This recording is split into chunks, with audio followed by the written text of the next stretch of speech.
छत्रपती संभाजीनगर शहरात भीषण पाणी टंचाईनंतर आता डिझेल टंचाईमुळे पाणी पुरवठा व्यवस्थेवर गंभीर परिणाम झाला आहे।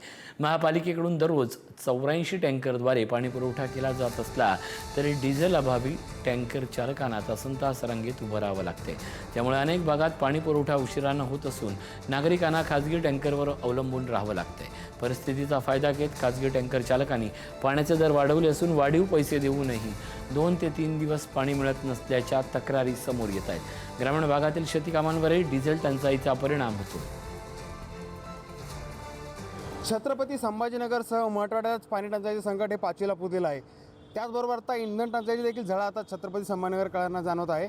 या ठिकाणी टँकरमध्ये पाणी आहे, मात्र त्या टँकरमध्ये इंधन नसल्यामुळे तो पाणी पुरवठा आता काही प्रमाणात खंडित झाला आहे। या संदर्भात आपण छत्रपती संभाजीनगर चिस्तिया चौकीतील एका महानगरपालिकेच्या पाणी पुरवठा करणाऱ्या जलकुंभावर आलेलो आहोत आणि या ठिकाणी आता काही ठेकेदार आपल्यासोबत आपण त्यांच्याशी बोलूयात की त्याचा काय सांगाल। पाणी टंचाईचं जे संकट पहिल्यापासून सामान्य नागरिकांवर आहेच, मात्र आता डिझेल टंचाईमुळे तो पाणी पुरवठा देखील नागरिकांना होत नाही आहे। काय सांगाल ठेकेदार म्हणून यावर?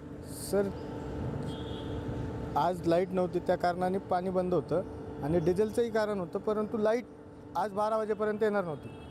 12 वाजेनंतर लाईट येणार होती, त्यानंतर जो शेवटला त्याला टँकरवाला असतो त्याचा नंबर यायला 1 तास लागतो।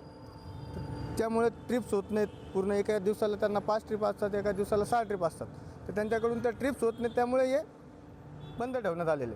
इंधन तुटवडा तर आहेच, त्याचा झळ आम्हालाही बसते, नागरिकांना त्रास होतो त्याचा, आणि आम्हाला त्याच्यापेक्षा जास्त त्रास होतो आहे, कारण की रोज आम्हाला समस्याला तोंड द्यावं लागतं, पब्लिक सप्लाय करावं लागतात, नगरसेवकांना फेस करावं लागतं आहे, आणि सर्वसामान्य पब्लिकला 200 लिटरचा ड्रम एक दिवसावर पुरू नाही शकत ना। त्यामुळे एवढा त्रास आम्हाला, इतका त्रास होतो आहे की आम्ही स्वतः कंटाळलेलो आहेत। या ठिकाणी आता एवढे टँकर उभे आहेत, त्या टँकरमध्ये इंधन आहे का? इंधन आहे, परंतु लाईटचं कारण होतं आणि इंधनचं बचत करतो आहे आम्ही त्याचं, परंतु पाणी भेटत नाही ना आम्हाला। अच्छा, इंधनचा तर विषय झाला, पंपावर पेट्रोल नाहीत, 4-4 दिवस झालेत, लाईन लागते पंपावर, 4 दिवसानंतर आज डिझेल येते, त्यामुळे त्रास होतो याचा। पुढारी न्यूजसाठी मी सुजित पवार, छत्रपती संभाजीनगर।